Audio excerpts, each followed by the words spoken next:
everybody, this is our last notes for this little unit we're doing about vectors and trigonometry. So adding multiple vectors, this is basically the component method that we use. So I have this little problem, you guys can read it. 3 little soccer players are going to kick a ball simultaneously, and if you've ever seen any little junior soccer players, they all try to hit the ball simultaneously. There is no real game or positions. So somebody's going to hit with 100 newtons. Newtons, if you haven't heard already, is equivalent to like pounds. Okay, it's a force unit, and I write it out just so you don't get confused with north. 35 degrees northeast.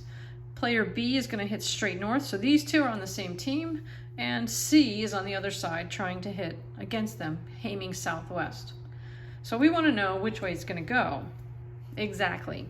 So essentially, you already know it's going to be somewhat north because I have more north than I do south, but the east and west, with the angle and that, not hard to tell. It's kind of hard to tell.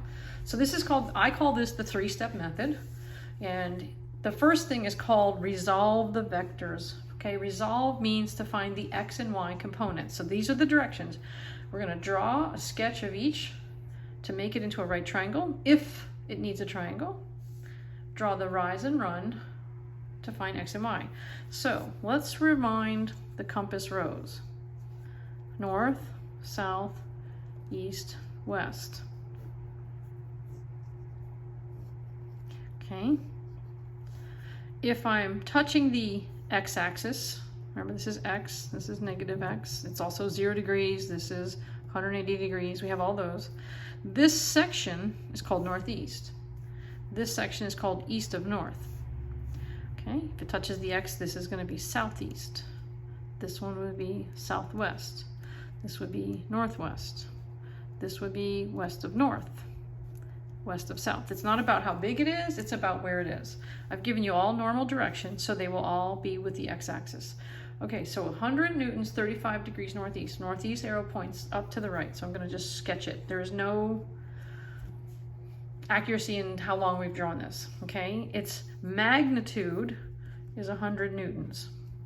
Its direction is northeast. Well, northeast, if I were to start from the x-axis and go up, I'm going to draw in my triangle lightly, kind of a dotted line. There's my 35 degrees. See how that angle matches that angle? It is north and east, so this is going to be a positive y and a positive x because east and north are positive. We'll do the math on that in a minute. Okay, my second vector is 75 newtons north. That's pretty straightforward. 75 newtons. I don't need to make a triangle. If it is north, south, east, or west, don't make a triangle. All right, the last one is southwest, so I'm going to draw south and west. I want to get the angle correct. Now, if you look at this, southwest is like above it, if you will. So if I were to make my triangle, my angle goes here, and this is 60 degrees. This is going to be negative x and negative y because it's west and south, and the magnitude was 80 newtons. All right, so we want to find the components. Remember my favorite triangle, Lieutenant Dan? Well, this is why it's my favorite triangle. When we resolve vectors, that's supposed to be an x. Somebody catch me on there. We find their components. All right. So I'm going to set up the trig, and then I'm going to bring the calculator out. So again, I always use the angle given and the side given. So I've got the hypotenuse and the angle, which means I'm going to use sine and cosine. So sine 35, and again, you're doing this. I'm not doing this by myself. Opposite is y over 100. That means cosine 35 is going to be x over 100. All right, no inverse sine, none of that. Put the calculator here, do it in front of you, turn it on. All right, so basically I'm just going to times both sides by 100. Remember when we did this before? Times both sides by 100, times by 100. I get it. Okay, so 100 times sine 35. I'm getting, and I'm going to put it on the triangle for right now. 57.36. There's some rounding. Okay. 100 times cosine 35. Okay, I'm getting 81.92. Sorry, there's a little glare. I have a light here. 81.92. This is positive because it's east. This is positive because it's north. This one's done. I just have positive 75 in the y direction. Don't make a triangle. All right, next one. I'm going to set it up similar to the last one, or the first one I should say. So sine 60 degrees equals y over 80. Notice I don't put the negative in here. When I'm doing math, the signs come with east, west, north, and south. They don't come with the math. All right, so I'm going to move that out of the way a little bit.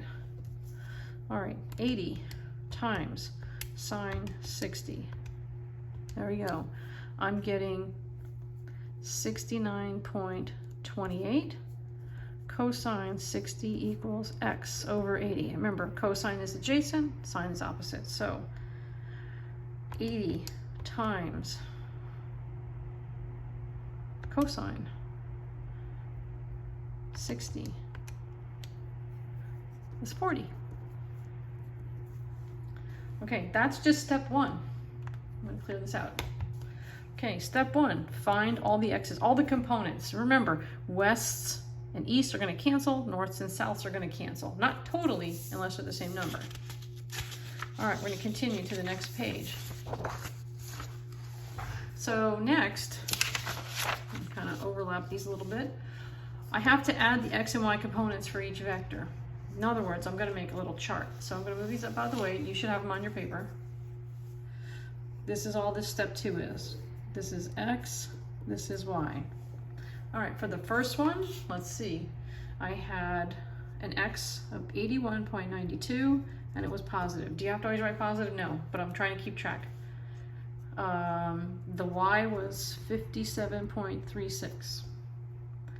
Now, what about that straight up arrow? Well, there is no y. It's 0 east or west. So put a placeholder in. Don't be cheesy and leave it out. Put it in. And 75 to the north. Again, these are positive. Okay. The last one was negative 40 in the west direction. West is negative. And we had 69.28 negative. So all I did was transfer the numbers down carefully. Biggest mistakes happen is people reverse these and they forget negatives.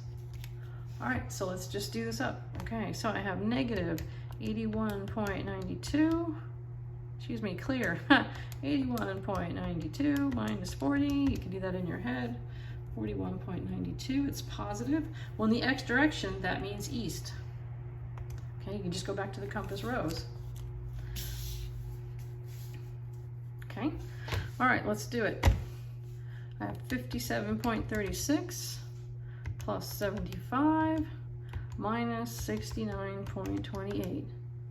I'm going to get 63.08, and it is positive. Positive y means north. Now, how do I do east of north or north of east? Which one is it going to be? Well, when we do this last step, always take the x direction first, and then the y, and you'll have a normal angle. You won't have to worry about that one. Okay, so this is step 3. You're going to use these answers. These are the components, and we're going to build a resultant. And again, this is not to scale. I'm going to go east. Just pick yourself a spot to start. Go east and call it 41.92. I didn't put a positive on there. I don't need it because I went direction positive. This was north. Go up. See, they're tip to tail the way they're supposed to be. They're at right angle, even if I'm a little crooked. 63.08. Okay, so now we know the resultant is from the start to the stop.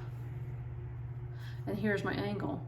And if I go back to my picture, if I go over and up, it's a northeast angle. As long as you start from the x-axis, you're good. So how do we find the resultant? This is the resultant.